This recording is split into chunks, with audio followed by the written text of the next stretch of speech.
This is Pathway to Recovery, an SA Lifeline Foundation podcast featuring hosts Tara McCausland, who is the SA Lifeline Executive Director, and Justin B., a sex addict living in long-term recovery. We have conversations with experts and individuals who understand the pathway to healing from sexual addiction and betrayal trauma, because we believe that recovering individuals leads to the healing of families.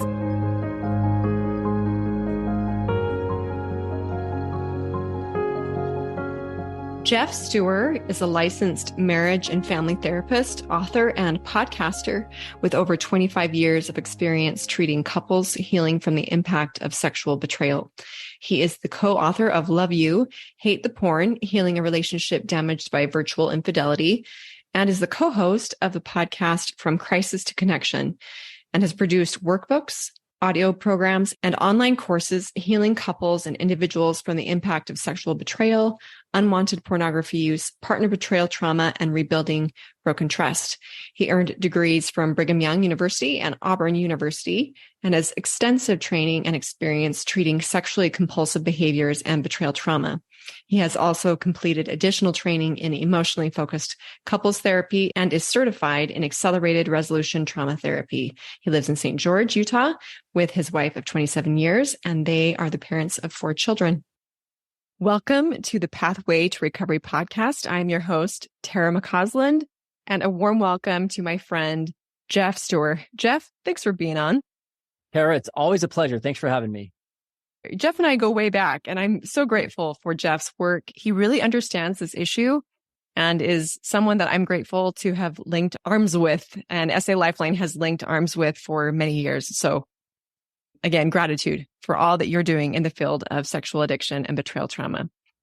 So maybe to give us a little bit of a starting point, we have been discussing the SA Lifeline recovery puzzle. And up to this point, we have been discussing what we call the heart and mind inner pieces, the humble, accountable, certainly at the center, the willing heart, and the additional pieces. And now we've worked our way outside to the 4 pillars, which are quality education to start, qualified therapy, seeking spiritual connection through SAL 12-step work. And I'm going to forget what the last one is. Oh, boundaries and bottom lines for safety. It's been a long day already, Geoff. Okay.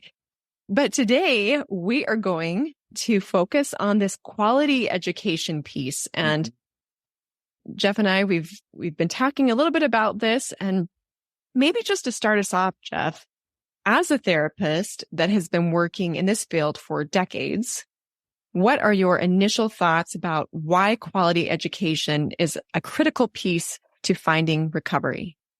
Oh, man.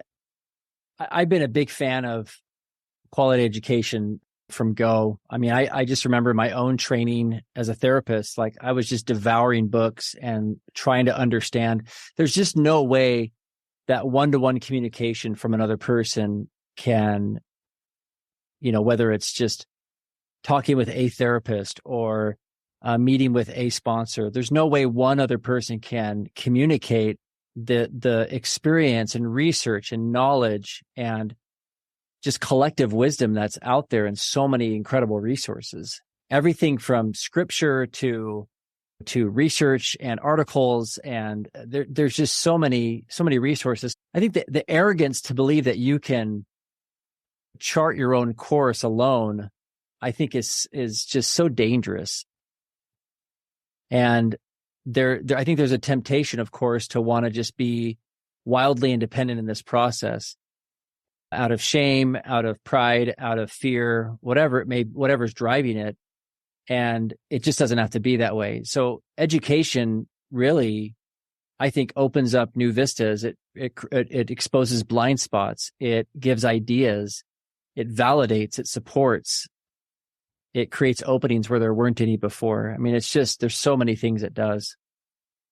And how often do we like to chart our own course? As you said, when we're struggling with something, whether it be shame or pride, sometimes we want to think that we know best. But why reinvent the wheel when there is so much good information out there coming from research and good therapists and organizations that have really been around the block with this issue. So I appreciate that. Yeah.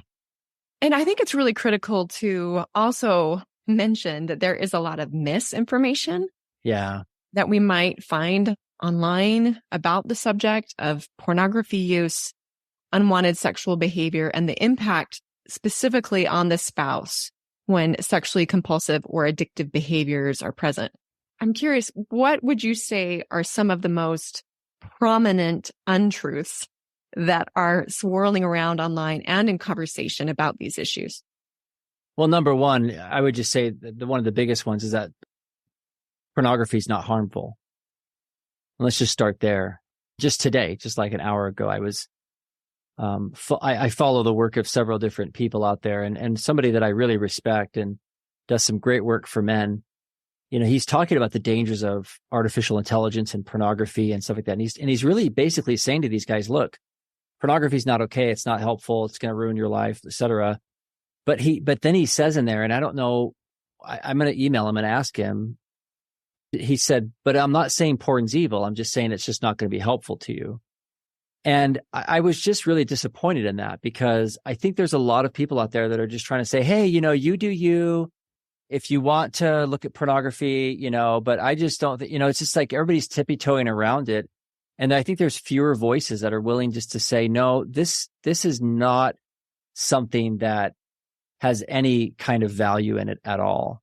It is destructive, you know, because people aren't saying that about, you know, other things, you know, like heroin or, you know, methamphetamine. You know, people aren't just saying, I'm not saying it's bad. I'm just saying, you know, there's no this tippy-toeing around it.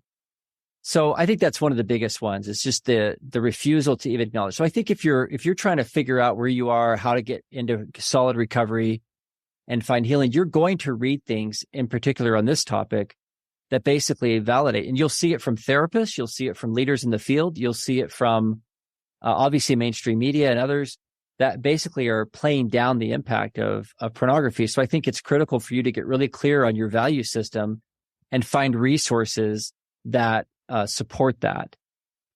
And if you're not clear on whether or not you want to have pornography in your life or your marriage, then you will get whipped around all kinds of different directions, because there are strong voices on all sides of this issue. So that's one of the biggest myths. The other one is that people can't change. I think there's a lot of, and I see this a lot more in the betrayal trauma community. There's a lot of understandably very wounded, scared people, women mostly, that are, you know, just have not had a lived experience with somebody who is willing to do the work or change. And so therefore, it's easy to sort of categorically decide that change is not possible or that people are not willing to change. And I think that's harmful, because I honestly couldn't get up every day and do this kind of work if I didn't believe and see that people can actually change and heal. All of us need hope and encouragement to know that we can be different. You know, your parents have a very messy story, and they're good people and dear friends, and they're great examples of change. And they'll be the first to admit that they're still working on it all the time. And we're never done, but change and growth and healing and setbacks, and then getting back up and learning from them, that is all part of the process. And you can have a good life with that. You don't have to be afraid of that. So those are probably the two biggest ones that I see. You probably have seen some others. I mean, I could probably think of 5 or 10 more, but just maybe for brevity, those are the two first that come to mind. Sure. Thank you. Well, I really like that you bring up that we need personally to get clear on our value system. Yeah. Because that will guide our search for information. Oh, yeah. So I think that is a fantastic tip. But also, I like to, rather than asking the question, is porn bad? Asking the question, what are the fruits of pornography use? And I think rather than like making it's bad because a church leader has said it's bad. Like, how does pornography use make me feel? How does it impact my ability to connect with others and be my best self? And so, again, I would invite people who are listening, like, if you're not sure where you stand on this issue, to ask those two questions. What do I value? And what are the fruits of pornography that I've seen? Real life, real evidence, not some statistic, not something that a therapist or a faith leader has said, but what has been my experience? Does this help me to be my best self and see other people as their best selves? So thank you. And we could spend a lot of time about other myths that swirl around about this issue, but for brevity, as you said, we're not going to go there. And maybe we've partly answered this question, but because there are so many different voices and sources out there with varying opinions on the issue of pornography use, again, the sexual compulsive addiction behavior and betrayal trauma, do you have any tips we can use as a guide to help us know if what we are reading or watching could be considered quality education? Yeah, well, I think it goes back to your observation about the fruits of it. And I see recovery as something that's expansive. And I think that bad information causes fear and shrinking.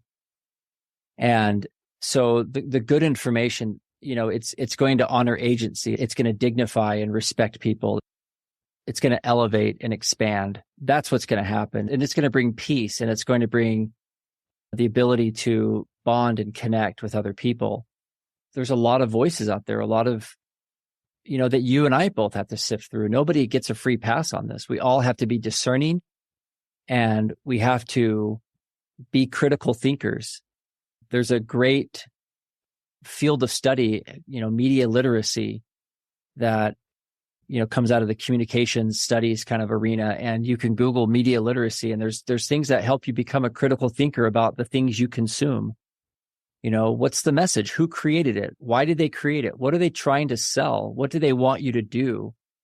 And I think recovery, I look at a lot of voices out there, and it's like somebody might be trying to, I sell things, and SA Lifeline has a desire to have people join their groups and programs and build and share their model. I have the same motivation. And so people should check that and ask that. Well, who created this? Where's this coming from? What have other people experienced with it? I think the more critical thinking we can do around these things, I think we'll find good information, because some of it just doesn't hold up very long. And of course, the fruits of how you feel and what's happening in your relationships, there's things people do that aren't the model I would choose, but they are getting good results and good fruits out of it. And they're feeling connected, and they're feeling peaceful. And real quick, I'll just say one more thing. I was talking with somebody recently, and he said, it's interesting. He goes, I used to be really frustrated and feel like, oh, this book or this model or this therapist or this program just, didn't work. And he says that as I've done my recovery journey over the last, I think for him, it's been like 10, 15 years. He said, I realized that each one was a stepping stone, and I realized that it was missing something. So then I would seek the next one, and that would fill in a piece. And he goes, and I just have stayed in this journey, and I look back and I'm just so grateful for all the pieces, because I couldn't have understood or handled the stuff I'm learning and doing now. So it's just a very gentle process of sorting and culling and curating and setting down and picking up long term. And if you're looking for the magic bullet or the one answer, you'll give up pretty easily. So I just encourage people to stay in the journey and think critically and evaluate, and don't be afraid to shift and pick things up and look through other things. There's so much great stuff out there. Yeah. Well, maybe a follow-up question. I think part of the mentality that gets us into a space of addiction is the quick fix mentality. Yes. And from your clinical experience, how long does it take for someone to heal from sexual addiction and betrayal trauma? And you can speak to each separately. Mm-hmm. I think you're talking about different phases of healing. I think in terms of sobriety and stopping a behavior, I think somebody can really get to a place where they're not crossing those lines, acting out, relapsing. That should be something that most people can do within 3 to 6 months. Where they and obviously you need time to prove that you've achieved that. So that's something that you can't say after a week that, you're sober now. And so I think in terms of sobriety, that happens first for most people. And that is one thing. But then the longer term work of undoing the emotional immaturity, the attachment issues, any trauma wounds, learning how to relate and be connected to someone else, learning how to speak up and own your needs. I mean, there's so many pieces that were really more undergirding this issue. My experience with people, most people that I work with are in my process for a year to 2 years. But 12-step work and other types of support like that, I think should go on for much longer than that. I think people should stay in a process and have an attitude of learning and growing way beyond the formal supports that they might get in therapy and even 12-step. Even if they stop maybe going to group as often years down the road, there should be a mindset of ongoing learning and recovery. And betrayal trauma, in terms of the trust and forgiveness and just feeling reconnected and safe again, I don't see that happening for most couples in under a year. I would say that it takes a lot of practice and a lot of consistency and humility. And it takes a while to slow down and really see if changes are happening. Looking at your puzzle model, all those things in there that are, the humility, the accountability, the surrender, all those things are things that for a lot of people are brand new concepts. And they take a while to even identify, learn, and apply. So, and if those aren't in place, a partner is not going to trust. She just won't. And so those take a while to develop and live consistently. So, I just say years to all of it. To me, it's years. None of this is quick. Yeah. And the reason why I wanted you to talk about your experience, your clinical experience there, is because I think that can be a guidepost. Mm-hmm. If someone is telling you that you can go to this retreat or this inpatient program and you'll be better in 6 weeks, I think that should raise a red flag in your mind that these types of issues, they've been building for years, often since childhood. And the more I learn about addiction, the more I recognize that it is a symptom of a deeper issue, deeper issues that require, it's like peeling back an onion. And it takes a while to get to the core sometimes. And that's not to deflate or discourage people, but as we're seeking good information and good help, keeping that in mind, that if anybody offers you the magic bullet, the pill, and says, this is it, and you'll be all better in weeks or months, you ought to rethink that. But I also just wanted to reiterate, bad information, the fruits of it that will promote the fear and the shrinking. I like kind of that image, but the good information will facilitate and promote hope and peace and connection. So all good things. And so to our listeners, again, if you're not really quite sure which voice to listen to, keep these things in mind. Great information there. Thank you, Geoff. Yeah, I want to share another thought on this whole thing. There is a great devotional that you can find online by Jonathan Sandberg, who's a BYU marriage and family therapy professor. It's called Healing Equals Courage Plus Action Plus Grace. And he quotes Elaine Marshall in here about the difference between what she calls cure versus healing. And, she talks about how so many people are focused on cure, even in medicine. She's the dean of nursing. She was the former dean of nursing at BYU. And she said that, even in medicine, there's this obsession with cure. And she says in medicine, even there's rarely ever cures for anything. And so this is what she says. She says, on my first day as a nurse, I assumed cure, care, and healing to be synonymous. I have learned that they are not the same. Healing is not cure because cure is clean, quick, and done, often under anesthesia. Healing, however, is often a lifelong process of recovery and growth in spite of, maybe because of, enduring physical, emotional, or spiritual assault. It requires time. It requires all the energy of your entire being. You have to be there, fully awake, aware, and participating when it happens. And I often tell people, it's like you're going to have to do heart surgery without anesthesia to do this kind of work. And it's going to hurt and it's going to be difficult and you're going to want to go to sleep. You're going to want to check out from it. And that's understandable. So that's why we pace it out and give people lots of long-term support, because there's no cure for this. It's not quick, but people can heal. Yeah. Thank you so much. They can heal, and the gifts of recovery are very real. Yes. And I always like to say that. I probably say it more than listeners want to hear all the time. But if we're willing to do the work and really dig in, what we put in will come out tenfold. Yeah. In our relationships, in our families, and with God, it really can be life-changing in the best way. So not to be afraid of the process, but be willing to, as you said, this is going to be painful and hard and worth it if you're willing to put in the time and the effort. SA Lifeline has created what we call the circles models to help people better understand the comprehensive nature of sexual addiction and betrayal trauma, and give them kind of a visual of what the two look like. And by the way, if you go to salifeline.org and go to the recovery puzzle under who we are, you can get a full copy of the recovery puzzles with some explanation. So if we were to look specifically at the model of pornography use and sexual addiction, we see first someone who is self-absorbed and how that is impacting the spiritual, emotional, physical, mental state of this person. And something that can be really challenging for both the addicted and betrayed is we can get really confused about what does recovery really look like?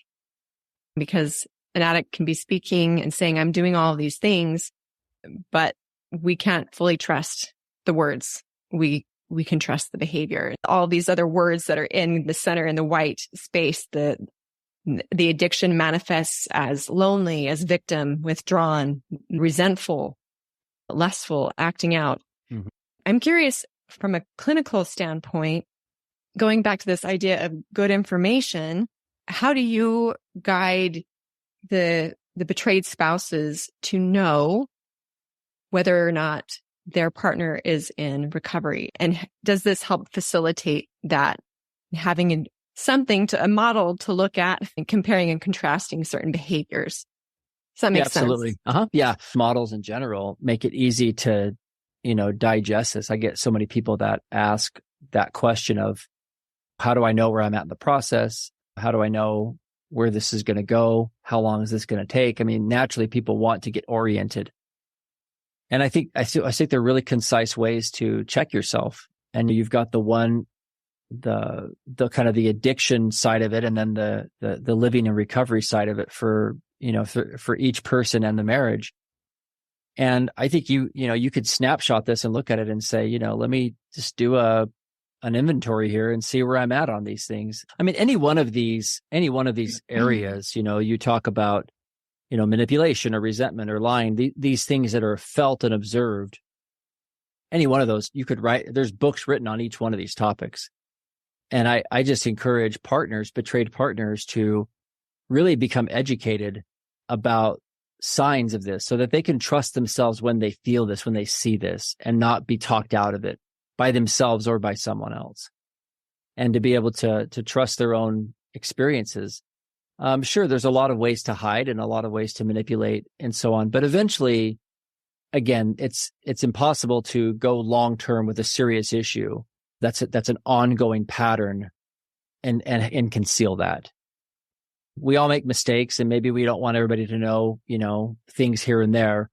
And we might be able to, I guess you could say, get away with that occasionally. But if it's an ongoing pattern, if it's something that, becomes a way of life, ultimately that's going to catch up. And a betrayed partner just, can really become an expert on her own relationship and family and be able to see and feel and trust that, because so many times they get talked out of it and they're told that nothing's going on. And that just doesn't have to happen. Yeah. So we like to say at SA Lifeline, how do you know if an addict is in recovery? They are humble, honest, accountable, and connecting with God and others. Mm-hmm. And it's hard sometimes to see honesty, but you can see and feel humility and accountability. And you can see when they're engaging in real, authentic ways with the people around them, being willing to be vulnerable. and accountable for how they're using their time and what efforts they're making in the recovery work. We know at SA Lifeline that good information, especially when you're dealing with betrayal, because you've been gaslit and you tend to distrust yourself because of the lies and the deceit, that you need some guideposts so you know, what can I look for so I can trust that he really is in recovery. Hopefully we're not kind of going off into the weeds here, but recently I heard that there was a couple of therapists who formerly apparently had believed and taught about betrayal trauma, but were now saying that betrayal trauma wasn't a real condition. Do you have people coming into your office that don't know that they're dealing with trauma and can't identify it in themselves or don't want to acknowledge that?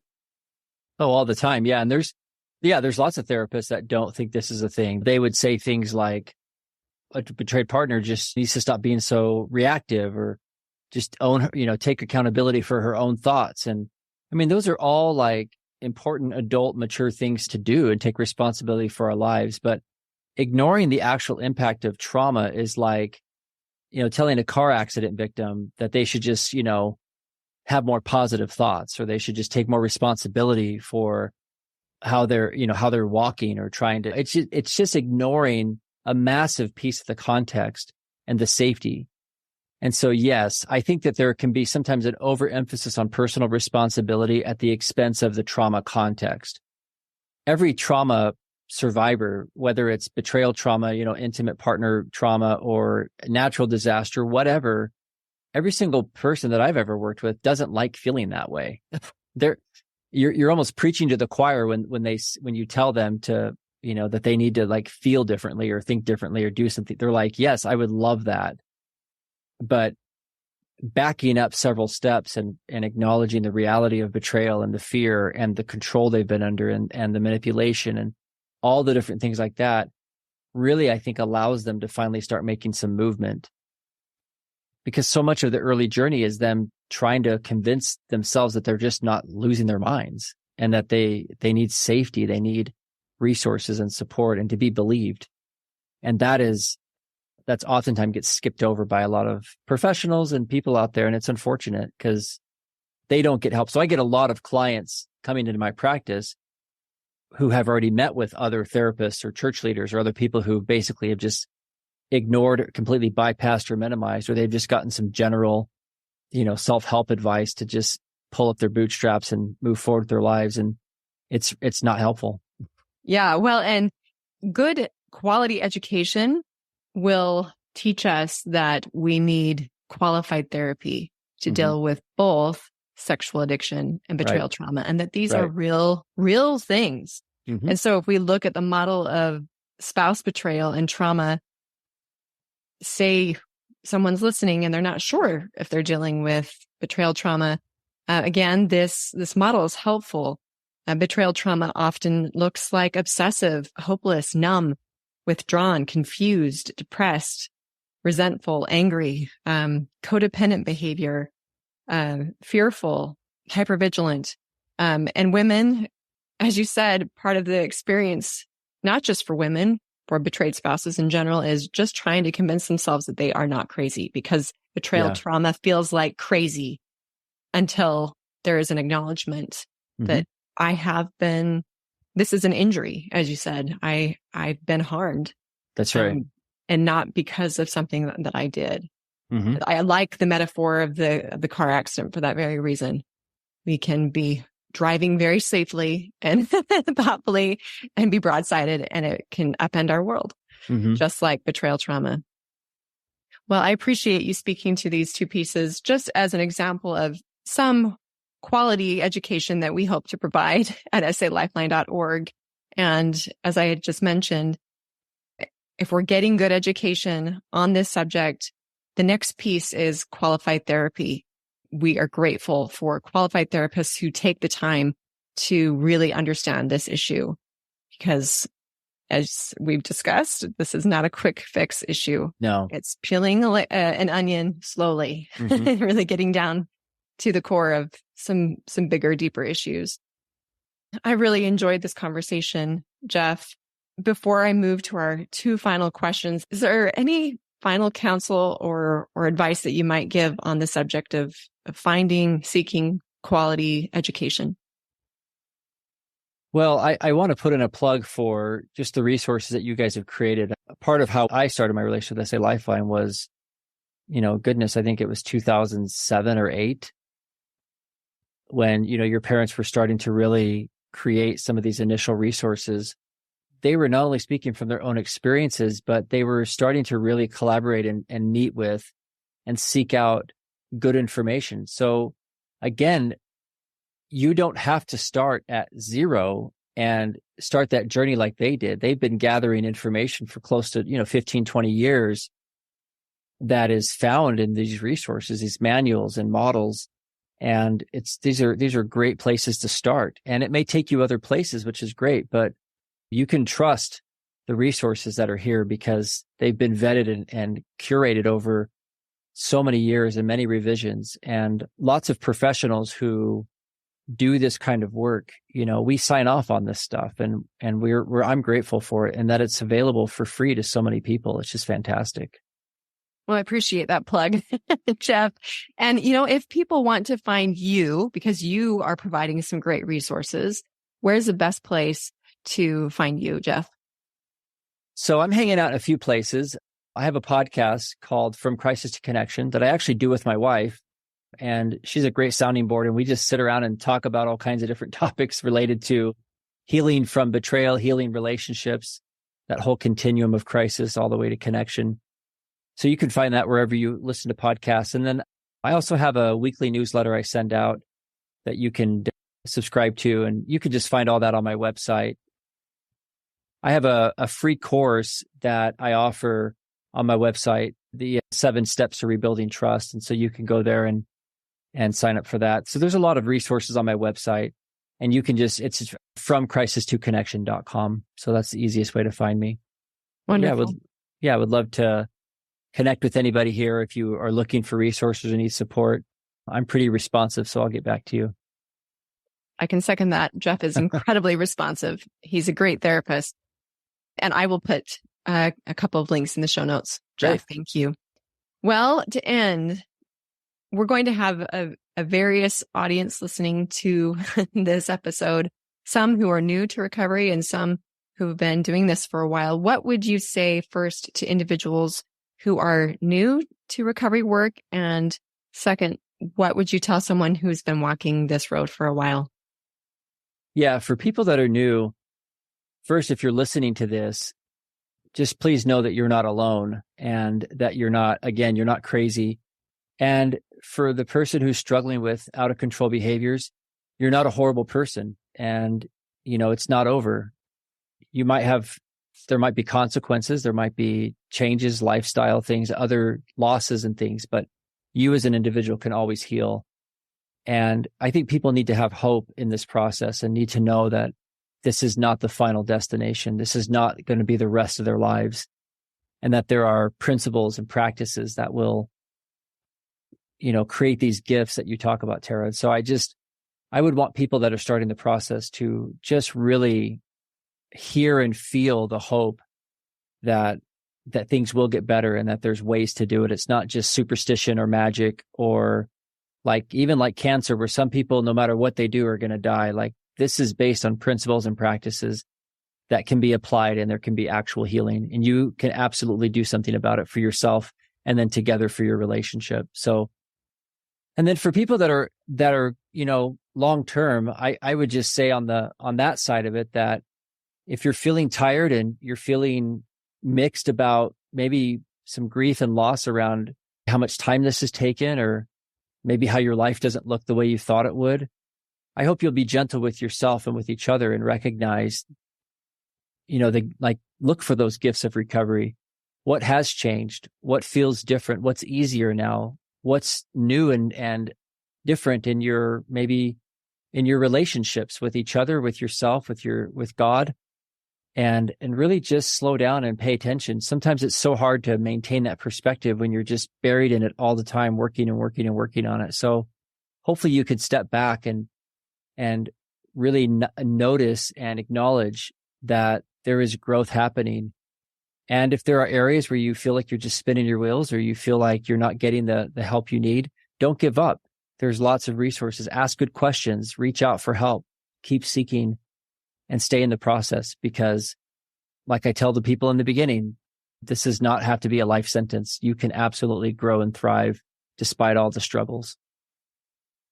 Love it. Thank you so much, Geoff. And thank you so much for the great work, again, that you are doing in this field. We appreciate you here at SA Lifeline. So thanks for spending this time with me. Thank you so much, Tara. Thanks for joining us. We invite you to subscribe to this podcast so that you don't miss new episodes. And while you're at it, will you please leave us a 5-star rating and review to help us spread the good news that healing from sexual addiction and betrayal trauma is possible. We invite individuals who are struggling to join our virtual or in-person trauma-sensitive 12-step meetings. Meeting times and locations can be found at sal12step.org. You can find quality education at salifeline.org.